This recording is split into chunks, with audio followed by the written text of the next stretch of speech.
যারা দলিত পীড়িত যারা আছে আর কি, যারা শিডিউল কাস্ট শিডিউল ট্রাইব আছে, মানে শিডিউল তাদের কাস্ট শিডিউল ট্রাইবদের সঙ্গে, হ্যাঁ হ্যাঁ তাদের উপরে অ্যাকচুয়ালি কি হচ্ছে, তাদের হাজবেন্ডের মাথায় রীতিমতন মানে বন্দুক তাক করে রেখে বাচ্চা 6-7 বছরের বাচ্চা, 8 বছর 9 বছরের বাচ্চা, তাদের সামনে তাদের মাকে অ্যাবিউজ করা হচ্ছে sexually.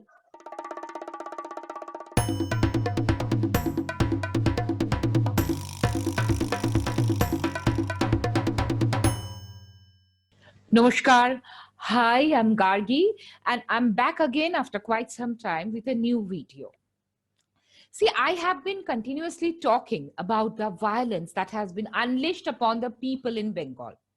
Now, my acquaintances are saying, why I'm repeatedly talking about it?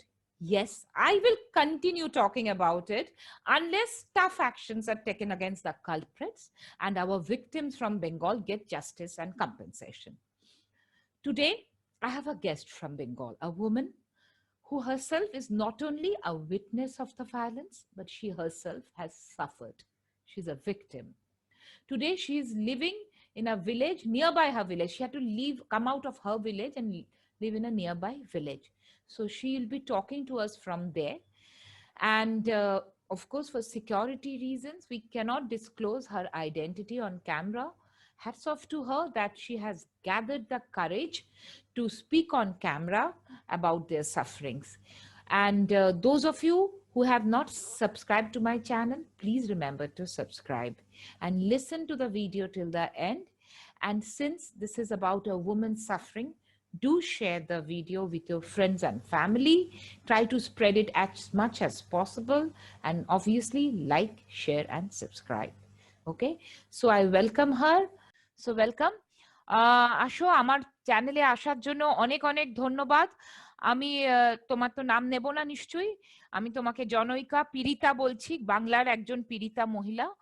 তো তোমার এটা কোন জায়গায়, মানে পশ্চিমবঙ্গের কোন জায়গায় এটা এক্স্যাক্টলি? পুরো এক্স্যাক্ট না বললেও যদি একটু বলতে পারো। পশ্চিম বর্ধমানের পাণ্ডবেশ্বর এলাকা থেকে বলছি। পশ্চিম বর্ধমানের পাণ্ডবেশ্বর এলাকা থেকে বলছো? হ্যাঁ, আমি গ্রামের নাম জিজ্ঞেস করবো না, তাহলে তোমার বিপদ আছে। আচ্ছা, দ্বিতীয় যে প্রশ্ন সেটা হচ্ছে যে তোমাদের ওখানে এই যে হিংসার আমরা খবর পাচ্ছি, সেটা কিভাবে শুরু হয়েছিল ইলেকশন রেজাল্টের পরে? এবং অনেকে বলছে ওখানে তো রুলিং পার্টি বলছে যে ওই 2-4 দিনই হয়েছিল, তারপর আর কিচ্ছু না। সেটা কি সত্য, না এখনো ঘটে যাচ্ছে ঘটমান সন্ত্রাস? হ্যাঁ, বলো বলো। এটা একদমই মিথ্যে কথা। এখনো পর্যন্ত চলছে আমাদের ওপরে। ইভেন আমি এখনো গ্রামের বাইরেই আছি। গ্রামে আমি তো ঢুকতেই পারি না একেবারেই গ্রামে।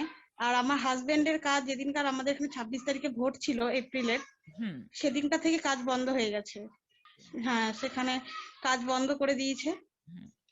কারা বন্ধ করালো তুমি যদি বলো, একদম স্পেসিফিক বলো। টিএমসি, একদম টিএমসি নেতারাই বন্ধ করেছে।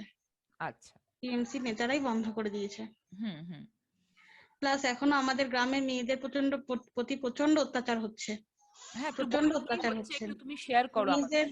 আসলে মেয়েদের মানে যারা দলিত পীড়িত যারা আছে আর কি, যারা শিডিউল কাস্ট শিডিউল ট্রাইব আছে, মানে শিডিউল কাস্ট শিডিউল ট্রাইবদের সঙ্গে, হ্যাঁ তাদের উপরে অ্যাকচুয়ালি কি হচ্ছে, তাদের হাজবেন্ডের মাথায় রীতিমতন মানে বন্দুক তাক করে রেখে বাচ্চা 6-7 বছরের বাচ্চা, 8 বছর 9 বছরের বাচ্চা, তাদের সামনে তাদের মাকে অ্যাবিউজ করা হচ্ছে সেক্সুয়ালি। তাদের মাকে সেক্সুয়ালি অ্যাবিউজ করা মানে ওদের সামনে, মানে ভয় দেখিয়ে যে হাজবেন্ড একদম, যে তোমার স্বামীকে, তোমার বাচ্চা আমাদের হাতে আছে, তুমি যদি আমাদের সাথে রাজি না হও তাহলে কিন্তু তোমার স্বামীকে এবং তোমার বাচ্চাকে মেরে দেওয়া হবে। মানে এরা কারা? এরা একটু বিশদ, এরা এই যে লোকগুলো আসছে তারা কারা? এরা অ্যাকচুয়ালি তৃণমূলের সিন্ডিকেট বাহিনী। তৃণমূলের সিন্ডিকেট বাহিনী এই জিনিসগুলো করছে, প্লাস তৃণমূলের নেতারাও আছে, তারা সবাই মিলে এই জিনিসগুলো করছে। তুমি তো মুখে দুপাটাটা তুলে নাও, পড়ে না যায়, তুমি হাত দিয়ে ঠিক করে নিতে পারো। হ্যাঁ, ঠিক আছে। সিন্ডি, তোমার কি মানে সাহস হবে নাম বলার কোন নেতা যার এর হাত পিছনে হাত আছে? না, মানে নেতার নাম যদি বলি তাহলে গ্রামটার নাম চলে আসবে বাইরে, তাহলে বুঝতে পেরে যাবে যে আমি কে।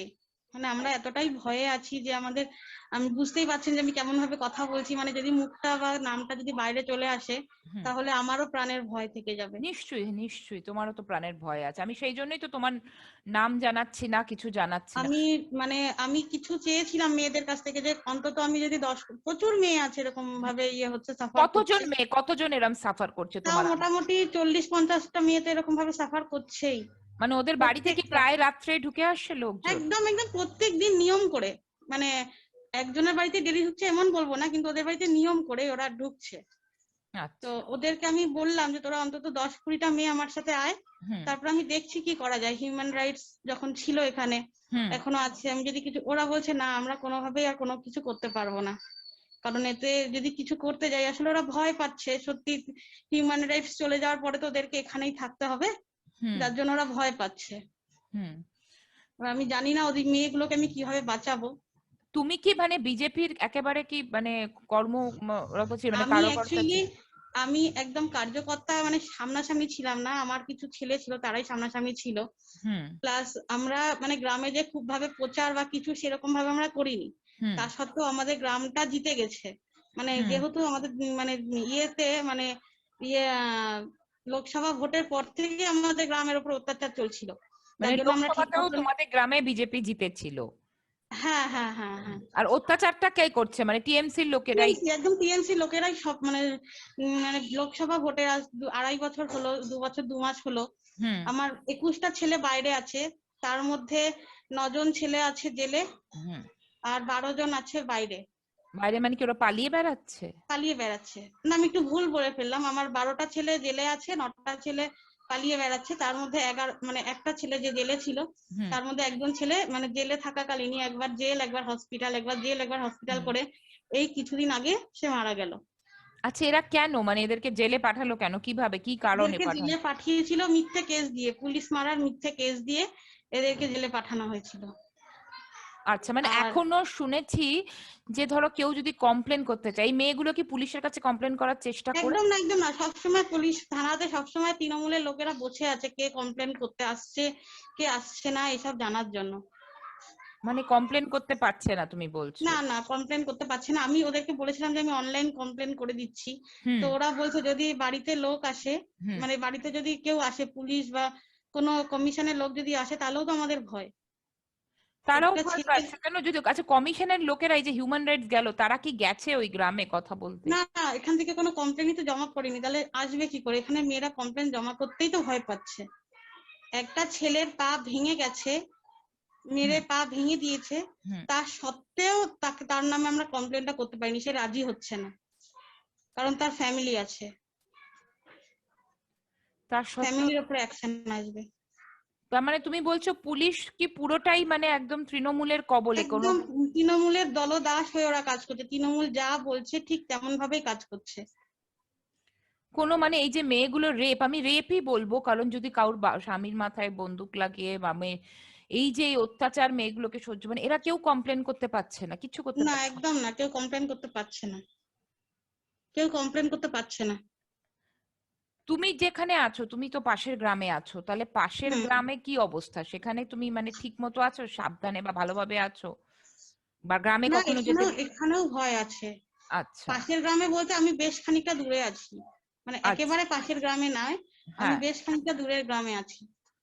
আচ্ছা আচ্ছা, বেশ খানিকটা দূরের গ্রামে আছো, কিন্তু তোমার হুম, ওখানেও ভয় আছে? ভয় আছে, একদম এখনো পর্যন্ত ভয় আছে। তারপরে আমি যদি কোনো সময় গ্রামে ঢুকতে যাচ্ছি তো সিন্ডিকেট বাহিনী সবসময় গ্রামে এমন ঘুরছে বাইক নিয়ে যে আমি ঢুকতে পারছি না। এই সিন্ডিকেট বাহিনীটা কে বলো তো, যারা অনেকে জানে না পশ্চিমবঙ্গের বাইরে? তুমি সিন্ডিকেট যদি একটু। বাহিনী বলতে হুম। যারা আর কি এখানে বালি সাপ্লাই করে, হুম। তৃণমূলের তৃণমূলের লোক। তৃণমূলের লোক, হুম। তৃণমূলের লোক হুম। এরা হুম। মানে প্রচন্ড দাদাগিরি করছে, প্রচন্ড আচ্ছা দাদাগিরি করছে আমাদের উপরে। আচ্ছা। না, একজন তো তোমাদের ধরো মুখ্যমন্ত্রী মহিলা, এইভাবে একটা মহিলাদের ওপর অত্যাচার হচ্ছে আমি তাদের জানি বাড়িতে। না উনি মহিলা মহিলা হয়ে কি করে মহিলাদের উপরে এরকম অত্যাচার করছে। আমি আমি এটুকু জানি উনি যদি একবার বলে যায় যে তোদের সাথে আমি পুলিশ দেবো না, তোরা যা করছিস কর, ওরা এই কাজগুলো ওরা করতে পারবে না। থানার মধ্যে যদি তৃণমূলের লোক বসে থাকে তাহলে আমরা গিয়ে কমপ্লেনটা করবো কি করে? সেই আর মানে আচ্ছা তুমি বলছো হিউম্যান রাইটস এর কেউ এই গ্রামটাতে আসেইনি, কথা বলতেই আসেনি?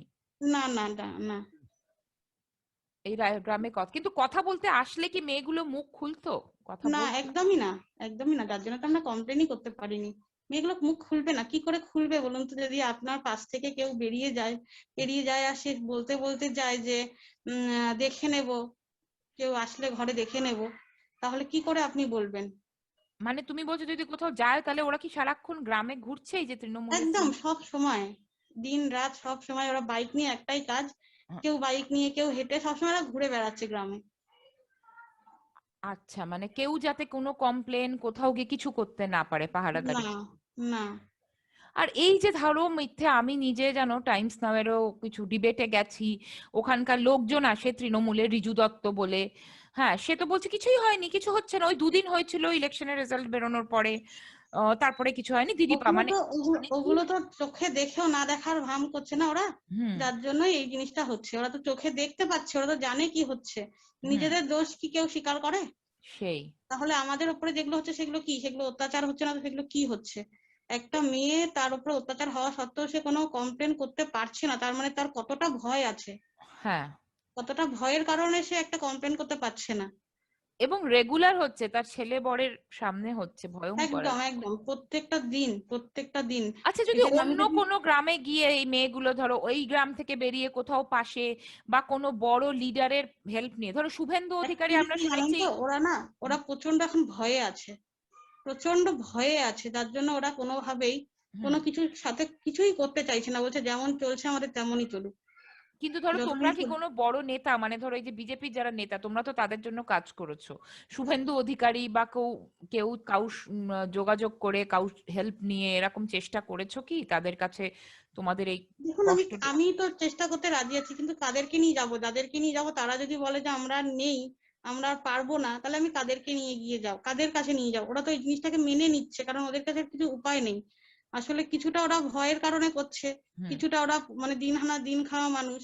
হুম। যদি হাজবেন্ডের কিছু হয়ে যায় তাহলে ওদের প্রচন্ড সমস্যা হবে। বাচ্চাটা, আপনি বলুন না, আপনি যদি একটা মা হয়ে যদি একটা নিশ্চয়। বাচ্চার কিছু ক্ষতি হয়, সেটা কি আপনি চাইবেন? তার থেকে মনে হবে আমার সাথে যা হচ্ছে হোক। সেই সেই ভয়ঙ্কর মেয়েগুলোর অবস্থা ভাবলে মানে আমার চোখে জল এসে যাচ্ছে যে কি করবে।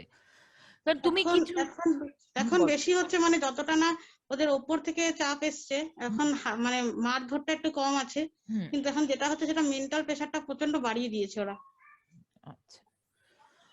হুম মেন্টাল প্রেশারটা খুব বাড়িয়ে দিয়েছে। আমার 21টা ছেলে বাইরে আছে, হুম হুম যদি আমি কোনোভাবে চাই হুম। যে এদেরকে এদেরকে কোনোভাবে যদি ঢোকার বের করা যায়। হুম, কিভাবে চাইছো তুমি যদি একটু বলো, তাহলে যদি যারা শুনবে, এটা আমি চেষ্টা করব যতটা প্রচার পাই, যতটা শেয়ার, যদি একেবারে পাওয়ারের করিডোরে পৌঁছানো যায়। তো কি চাইছো তুমি, এই যে ছেলেগুলোকে ফলস কেসে ফাঁসিয়েছে বলছো, তারা কি চাইছো একটু বলো। আমি চাইছি যদি কোনো উকিল হুম। আমাদের সাথে সাথ দেয়, তাহলে আমি ওদেরকে যদি বের করতে পারি। আ- ওদেরকে বের করতে পারো। আর যদি কেউ হিউম্যান রাইটস এর লোক এটা শুনে যদি ওখানকার ওটা কগনিজেন্স নেয়, যে এই যে হ্যাঁ, তোমাদের এই ঘটনাটা শুনে। 2.5 বছর ধরে বাইরে আছে ছেলেগুলো, 2.5 বছর হয়ে গেল, মানে ভোটের পর থেকে ওরা বাইরে আছে। মানে লোকসভা ভোটের পরে হুম বলতে, হুম হুম মানে তারপরেও এত ভয়ঙ্কর অবস্থা ছিল লোকসভা হুম ভোটের হুম পরে। আচ্ছা, তো তুমি কি মানে কোনো যদি তোমার মেসেজ দেওয়ার থাকে বা কি চাও, এখন কি চাইছো, এই যে সুরাহা এ তো চলছে বলছো, তাহলে এর থেকে কি করে মুক্তি? আমাদের কাছে এখন একটাই, কেন্দ্র সরকারের কাছে, উপর মহলে একটাই আমাদের অনুরোধ, যেন হুম। আমাদের এখানে খুব শিগগিরের মধ্যে রাষ্ট্রপতি শাসন জারি করা হয়। রাষ্ট্রপতি শাসন ছাড়া আমরা কোনোভাবেই মুক্তি পাবো না। রাষ্ট্রপতি এরা তো শাসন সবসময় হওয়া বলে মানে দিচ্ছে কি যে হবে? কিছুই হয়নি কিছুই হয়নি, কিন্তু হ্যাঁ হচ্ছে তো সবই। হ্যাঁ। তো রাষ্ট্রপতি শাসন হলে তোমার কি মনে হয় যে মিলিটারি টিরিটারি আসলে এই যে এই লোকগুলোর অত্যাচার, এদের একটা একটু হলেও তো শাস্তি হোক? কমবে, হ্যাঁ। একটু না না হলেও না না, কমবে, এখন মেয়েগুলো তো কিছু। সাহস পাবে। হ্যাঁ, এখন তো কোনো কিছু পাঠাতে পারছে না কেন্দ্র সরকার, কোনো সেনা বা কিছু তো পাঠাতে পারে না, না আমাদের যে ডেমোক্রেটিক সিস্টেমে সিএম না চাইলে তো সেনা, তো সেটা, তো মানে তোমার যেটা আমি চাইবো, যদি আমি জানি না, আমি আমার যত সোর্স দিয়ে চেষ্টা করব, যদি মানে মোদিজি এবং শাহের জন্য তোমার যদি কোনো প্রেয়ার থাকে, কোনো আর্জি থাকে, তুমি সেই আর্জিটা আমার এই চ্যানেলের মাধ্যমে একটু জানিয়ে দাও। একটাই বলবো, রাষ্ট্রপতি শাসন যদি হয় হুম তাহলে আমাদের মেয়েগুলো বেঁচে যায়। এরকম শুধু আমাদের গ্রাম নয়, হুম অনেক গ্রামে হচ্ছে। এছাড়াও কিছু কিছু মুসলিম মানে কেউ কেউ বাধ্য হয়ে মুসলিম ধর্ম নিতেও বাধ্য হচ্ছে আশেপাশের গ্রাম থেকে, এতটাই অবস্থা খারাপ। মুসলিম ধর্ম নিতে বাধ্য হচ্ছে মানে তুমি কি বলছো, যারা টিএমসির লোকেরা আসছে তারা কি মানে তারা বাধ্য করছে ওদেরকে মুসলিম ধর্ম নিতে, মানে আশেপাশে যে মুসলিম গ্রাম আছে সেখান থেকে মুসলিম ধর্ম নিতে বাধ্য করছে, শুধুমাত্র বেঁচে থাকার জন্য তাদেরকে ধর্ম চেঞ্জ করতে হচ্ছে, মানে এতটাই ভয়ঙ্কর পরিস্থিতি। এইরকম ভয়ঙ্কর অবস্থা না, তাহলে তো সত্যি কথা, মানে এটা তো যদি আটকাতে হয় কেন্দ্র সরকারকে, রাষ্ট্রপতি শাসন ছাড়া আর তো কিছু উপায় নেই। না, আমরা আমাদের আমাদের এইটাই হলো আক্ষেপ যে আমরা এত লড়াই করলাম, আমরা একটাই জিনিস চাইছি যে রাষ্ট্রপতি শাসন, কেন সেটা হচ্ছে না? আর কত অত্যাচার সহ্য করতে হবে আমাদের মেয়েগুলোকে? না আমিও তো মেয়ে, দেখো আমিও তো অনেক দূরে হয়তো বসে আছি, কিন্তু মানে ভীষণভাবে মানে ব্যথিত হয়ে যাচ্ছি, মানে যেহেতু আমারও তো জন্ম বড় হওয়া কলকাতায়, তো ভীষণভাবে মানে আমিও আঘাত পেয়েছি এই ঘটনায়। সেই জন্য আমি অনেক এর আগেও ভিডিও করেছি, রাখি মিত্রর সঙ্গে করেছি, তো মানে আমি চেষ্টা চালিয়ে যাচ্ছি, আমরা তো কোনো বিশাল পাওয়ার নেই, তো আমি চেষ্টা করব যতটা এটাকে প্রচার করা, যত লোকের কাছে নিয়ে যাওয়া। তোমাকে আমি এটাই বলবো যে তুমি এসছো, তুমি যে সাহস করে বলছো এটা ওইখানে থেকে, এই সাহসটার জন্য তোমাকে হ্যাটস অফ, স্যালুট যে তুমি এসছো।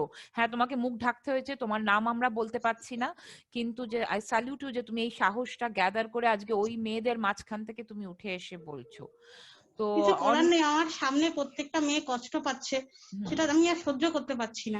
সেই তো আমি হোপ করব, আশা করব যে এই মেসেজটা যাবে, মানে যদি কেন্দ্র সরকারের কাছে যায় তাহলে খুবই ভালো, যে আমাদের যে প্রধানমন্ত্রী এবং গৃহমন্ত্রী মানে মোদিজি এবং শাহজির কানে যদি আমি এটা পৌঁছাতে পারি, কিছুভাবে পৌঁছাতে পারি, যে তারা শুনুক, তাহলে আমরা খুব উপকৃত হই যদি ওনাদের কাছে এই জিনিসটা পৌঁছায়। হ্যাঁ কারণ আমরা কারোর কাছে হেল্পও হেল্পও চাইতে পারছি না। সেই ঠিক আছে, তাহলে ধন্যবাদ তোমাকে, আমি তোমাকে মানে আপনাকে অশেষ ধন্যবাদ। ধন্যবাদ, হ্যাঁ অশেষ ধন্যবাদ, and I salute you যে তুমি সাহস করে এসে বলেছো ওই জায়গায়, ওই গ্রামে থেকে কটা মেয়ের এই সাহস হবে যারা পুলিশ স্টেশনে যেতে পারছে না, তোমার আশেপাশের মেয়েরা, তুমি এসছো, অনেক ধন্যবাদ, and I salute your courage. So you people have seen her, listened to her.